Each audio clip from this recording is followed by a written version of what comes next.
My name is Professor Dr. Graus, OBE. I'm a Global Education Advisor and I am a member of Bett's Global Education Council.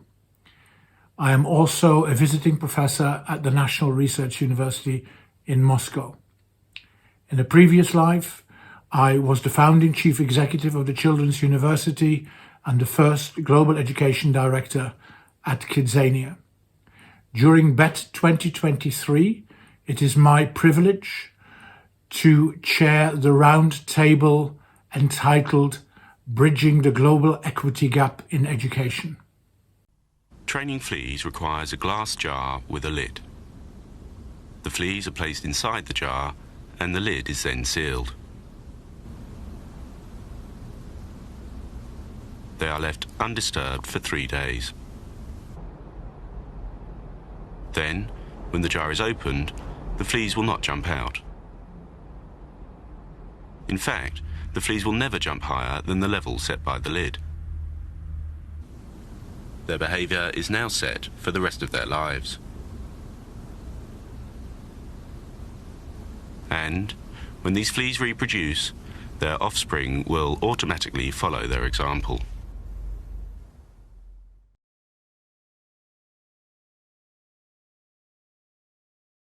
During my entire working life, I have been preoccupied with ensuring quality and equitable access for all to education, be that at local or national and more recently international level.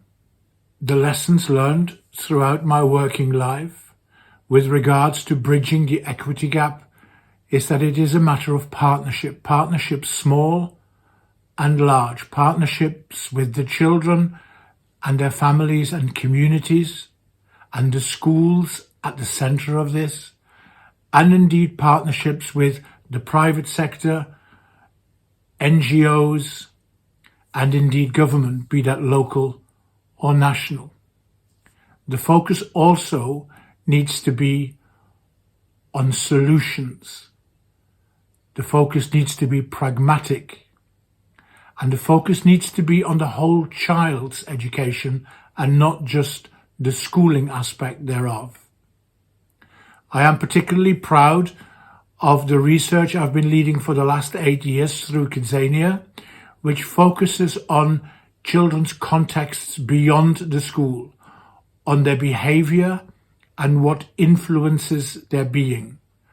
By understanding our children and their context better, we can be better equipped to build scaffolding around the child that suits that particular individual to their circumstances. That has to be the aim of what we do. The barriers that we encounter in bridging the equity gap in education are manifold, but there are some very clear ones that stand out. And those are that we need schools at the heart of the community. Schools need to be more than a school and need to be given the license to be so. Schools know their children. Barriers are in politics, where we need to understand that the education and schooling of a child goes beyond the 5-year or so lifespan of a parliament. And a barrier is also the fact that in the world of business and business in education, return on investment is still seen as more important than return on involvement. The solution needs to be to put the child in the middle and to adjust our behaviour accordingly. We are all pieces of a jigsaw that can make this better.